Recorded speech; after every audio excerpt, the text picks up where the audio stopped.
अजमेर में नया नाम ढूंढना आसान है, पर भरोसेमंद एक्सपीरियंस मिलना मुश्किल। साफल्यम अजमेर, नाम नया, वही पुराने शानदार एजुकेटर्स। कोटा के 20 सालों का अनुभव अब अजमेर के सपनों को करेगा साकार।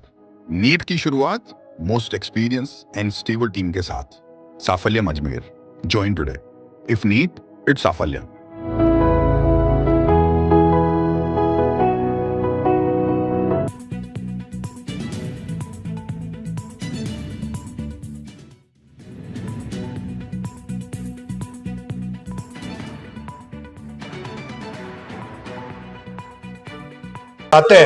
सायंकाल भगवान के श्रृंगार होगा, जिसमें गजवेश का श्रृंगार होगा, जो साल में सिर्फ एक बार उत्सव मनाया जाता है।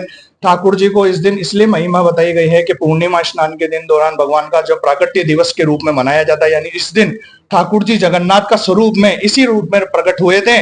उसी प्रकार से आज उनके उत्सव के दौरान भगवान को देव स्नान के रूप में मनाया जाता है, जिसे आप स्नान यात्रा के नाम से भी जाना जाता है। और अजमेर में पहली बार ऐसे इतने बड़े स्तर पर यह प्रोग्राम होने जा रहा है। और ठाकुर जी अभी थोड़ी देर में ही भगवान अपने निज बाहर निकलकर अपने जहां उनका स्टेज बना हुआ है उन स्टेज पर विराजमान होंगे। वहां पर भगवान का दूध दही घी से स्नान होते हुए भगवान का सायंकाल में संध्या आरती होगी। आरती होकर भगवान को प्रसाद, सभी भक्तों को प्रसाद वितरण होगा। तो सभी भक्तों से निवेदन है कि आप इस जगन्नाथ मंदिर में आकर भगवान पूर्णिमा स्नान का उत्सव मनाएं, भगवान का पूर्णिमा स्नान देखें। कहते हैं, मान्यता है कि भगवान के पूर्णिमा स्नान के मात्र देखने से सारे कुष्ठ का निवारण होता है, दुखों का निवारण होता है, मोक्ष को प्राप्ति होती है। जिनके निसंतान हो रही हो उनके संतान की प्राप्ति होती है, जिनका विवाह नहीं हो रहा उनका विवाह होता है। सभी कार्यों से भगवान का मुक्तिकरण से सभी का शुभ आशीर्वाद प्रदान होता है ठाकुर जी का।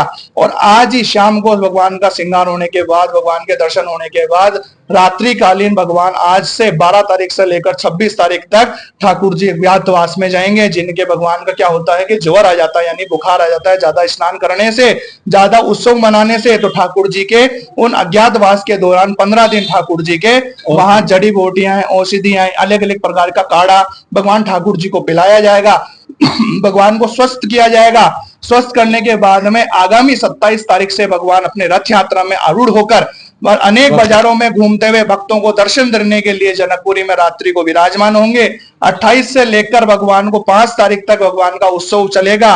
5 तारीख को वापस उल्टी रथ यात्रा यहाँ दौरान होगी, जो जनकपुरी से प्रारंभ होकर अनेक मार्गों से होकर ठाकुर जी के यहाँ विराजमान होंगे, अपने निज धाम के लिए वापस लौटेंगे।